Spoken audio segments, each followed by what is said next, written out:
thousands of various applications, from games to utilities to those weird completely pointless ones like the lighter app or the one where it looked like you were drinking a beer whenever you tilted the phone. And in the words of any middle-aged tech enthusiast, oh shit, chat, do you guys not remember, chat, whenever the iPod Touch came out, the amount of dog shit games that people had and apps, it was insane. There's an app for everything. Well, there was thousands of thousands the of App them. Store was truly thriving. Classics like Draw Something, Instagram, and Angry Birds Space, which was just like the original Funny Bird game, but in space. Here is Pig. Not to mention the classic other gems that were released years prior. So with the App Store relatively new and booming, it was only a matter of time before keen developers were trying to get their the lighter piece app, of the apple pie Zippo one or whatever. become the next big thing. Well, somewhere in England, English game designer Peter Molyneux was going to take his piece of the pie and he was going to eat the shit out of it. Now, some background context on Peter, as he's a pretty integral piece to all of this, the real star of the story. It was the 1980s, and Peter was out selling floppy disks loaded with games for the Atari. And after enough selling here and there, he quickly discovered it was the games on the discs that was making them sell, and not the discs themselves. So realising the potential of selling video games in the early 80s, Peter went ahead and made his very own game, The Entrepreneur, a text-based simulation game about running a business, a commentary on large video game companies at the time. Well, Peter was ready. He manually duplicated hundreds of copies onto tapes and advertised the game through a free ad slot in a gaming magazine. He was certain the game was going to take off. In fact, he was so certain he thought his letterbox would be too small for all the envelopes from avid customers, so he quite literally cut a larger letterbox into his door. So with his stock ready, his advertisement public, and his letterbox enlarged, he waited and waited. Finally, the sales figures rolled in. A whopping... What the fuck is a letterbox? 2 copies, one of which was from his own mother. Yeah, it was a total flop. So Peter did the reasonable thing and went from game designing to selling baked beans in the Middle East with his buddy Les Edgar under the company name Taurus Impex Limited. Now, this name is important. Yeah, we had some believe it letterbox, or I was not, just kidding. Commodore International, you know those guys that made computers back in the day, Commodore. mistook Peter's company, Taurus, for a much larger networking company at the time, Taurus. So during his shipping, unbeknownst to them, Commodore had reached out to Peter and offered to give him 10 free Amiga systems to help port his networking software. Now, Peter had 2 options here. He could be honest and come clean. Hey guys, I think you've made a mistake. We're Taurus, not Taurus. But then he wouldn't have any free PCs. Oh my god! So of course, he accepted all 10 Amiga systems, sacked the baked beans off, and What produced a the networking fuck? software for the Amiga. And even after coming clean to Commodore, they released the software to moderate success. Now, it was the money from this that allowed Peter and Les to start Bullfrog Productions in 1987. And things really took off. After porting Druid 2 Enlightenment to the Amiga, their first real release was Populous, that went on to sell over 4 million copies in 1989. Populous, you must see it. It is the greatest game I have ever seen. They also made Populous 2, Theme Wait. Park, Magic Carpet 2, and Dungeon Keeper. Bullfrog Studios was then acquired by EA in 1995, and after a night of drinking with friends, Peter left Bullfrog and founded Lionhead Studios in 1996. No They went on to shot. produce, I don't know, the entire Fable series. They were then acquired by No shot! big boy Microsoft, and after the release of Fable The Journey in 2012, Peter left Lionhead to start work. Because at the time, most Xbox that I knew that people were buying were coming with the game Fable. Right? If you bought an Xbox One with a big-ass controller, you'd get a Fable with it, right? At 22 cans.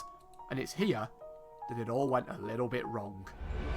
So, we're back up to date. It's 2012. Is that the wrong game? The App Store is wrong ripe and console? ready for the taking. And Peter, with his skills in game design and Middle Eastern bean transport under his belt, has a concept I had it. for an app. Something big, a game of sorts, a social experiment, played by millions all at once, contributing to one end goal. Well, Peter came up with the idea of a cube. A giant cube made up of billions of tiny cubelets. The idea being that players would slowly chip away at the cube simultaneously over time to remove layers. Well, this idea would go on to become 22 Can's first game, an app named Curiosity. But to remove confusion with the Curiosity rover that had landed on Mars a few months prior, the name was extended.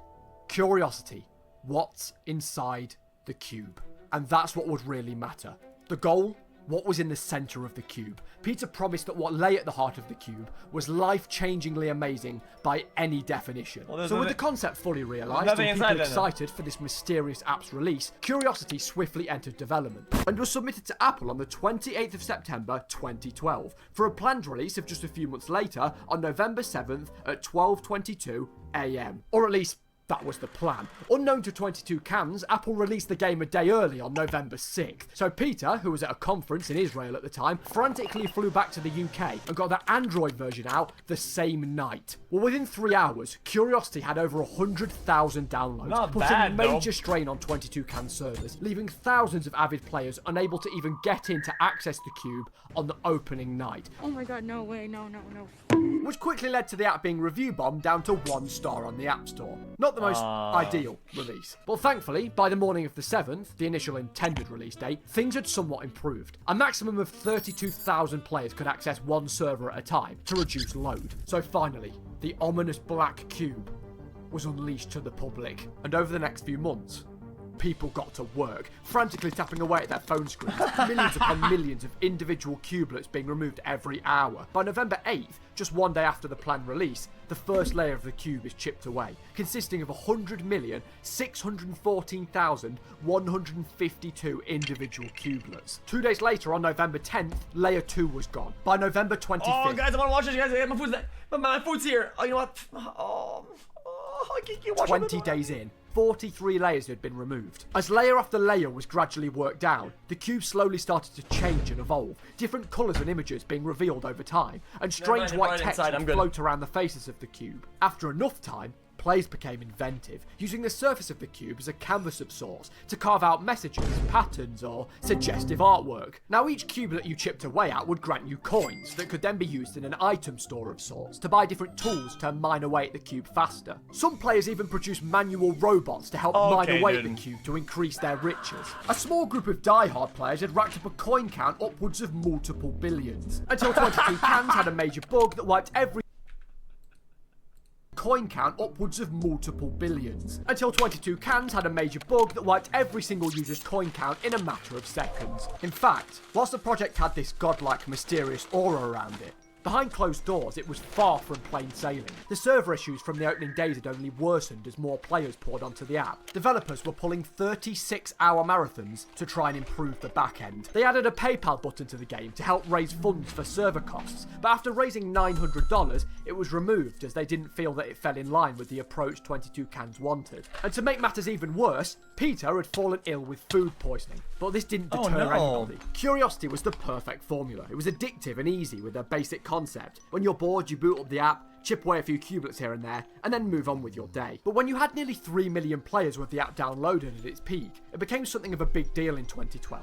I mean, I genuinely remember going into school and everyone would be sat tapping away, each player toiling to be the first to the centre, to be that one individual to break that last singular cubelet to claim the life-changing prize sealed inside. Well, on the 26th of May 2013, after 6 months, 2,000 layers, and a suspected 69 billion cubelets, it happened. The cube had finally been completed. Peter announced in a tweet that the experiment had come to an end. One individual had broken the final cubelet, and that the winner had been notified. So who was the lucky winner to achieve the feat that no other had? Well, it was 18-year-old Edinburgh resident Brian Henderson. The alert flashed up within Brian's Curiosity app, congratulating him, along with a 22 Cans contact email address. Brian had done it. He was the only one to reach the true centre of the cube and receive the life-changing prize at the heart of the entire experiment. What was this miracle gift that Peter had promised? Millions of dollars? A contract of sorts? A business proposition maybe? Well, people continued to speculate about the contents of the cube. Until, later that day, a YouTube video was uploaded to the 22 Cans YouTube channel. Although as Peter himself stood inside a bright white cube, he confirmed that the experiment had ended and finally revealed the prize. He announced that 22 Cans were working on a new game titled Goddess. We are making a game called Goddess. A sandbox village building god game where you played as God. And he explained that whoever reached the centre of the cube will be rewarded with the God of Gods role within the game. You, the person who would reach the centre, will be the god of all people that are playing Goddess. Along with a percentage of all of Goddess's total revenue. Every time people spend money on Goddess, you will get a small piece of that pie.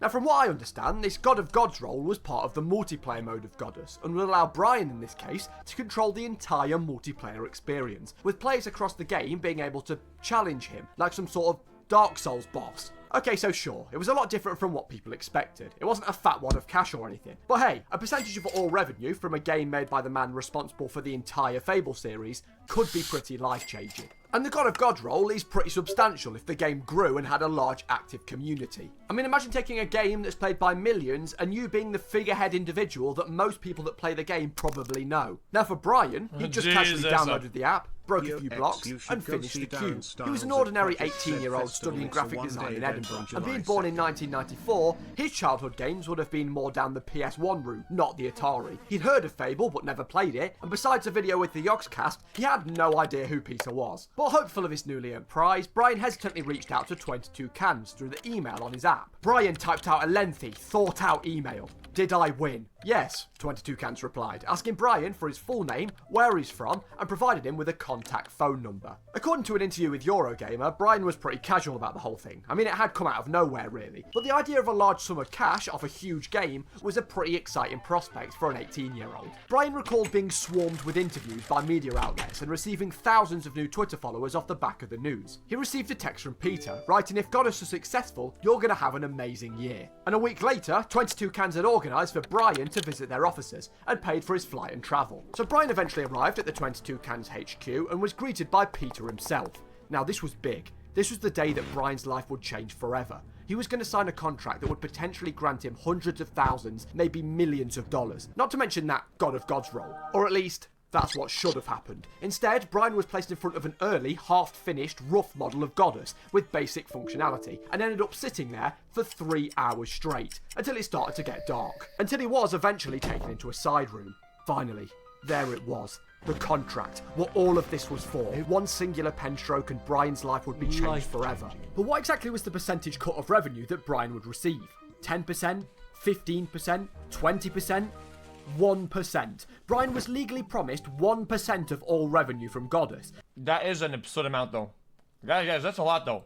And that almighty God of Gods role, well, the 1%? multiplayer mode hadn't even That's been a developed lot. yet. And thanks to the wording of the contract, nothing actually stated that 22 Cans had to deliver on their promises to Brian. Of course, a somewhat deflated Brian signed regardless. Guys, no, I'm sure that they did. They put thresholds. This is a classic. I'm sure they put thresholds. 1% if we get to this in a slice. 1% of this if we get to this. And it's What did he really have whatever to else. lose? Then to round the night off, 22 Cans took him to a local pub, where they apparently had their backs to him the entire night, until staff member Tony brought over some Jägermeister. Peter didn't even turn up to the pub in the end, and caught a flight to a games convention. I mean, that's exactly what you want from a life-changing prize. 3 straight hours on a half-produced game, a slither of the revenue, and a Jaeger bomb from a middle-aged game developer. It wasn't all doom and gloom though, because Brian was sent home with a signed poster and a t-shirt. Yeah, that's crazy. After his visit to their offices, Brian would repeatedly email the 22 Cans team, just to try and get some sort of idea on what was happening. Weeks turned into months, and after a year of regular emails, Brian lost hope. Goddess had launched on Steam Early Access by this point, and they'd even announced Hub World, the multiplayer feature of the game that would theoretically implement Brian's God of Gods role. Brian did eventually receive an email from 22 Cans financial chief, Peter Murphy, not to be confused with Peter Molyneux.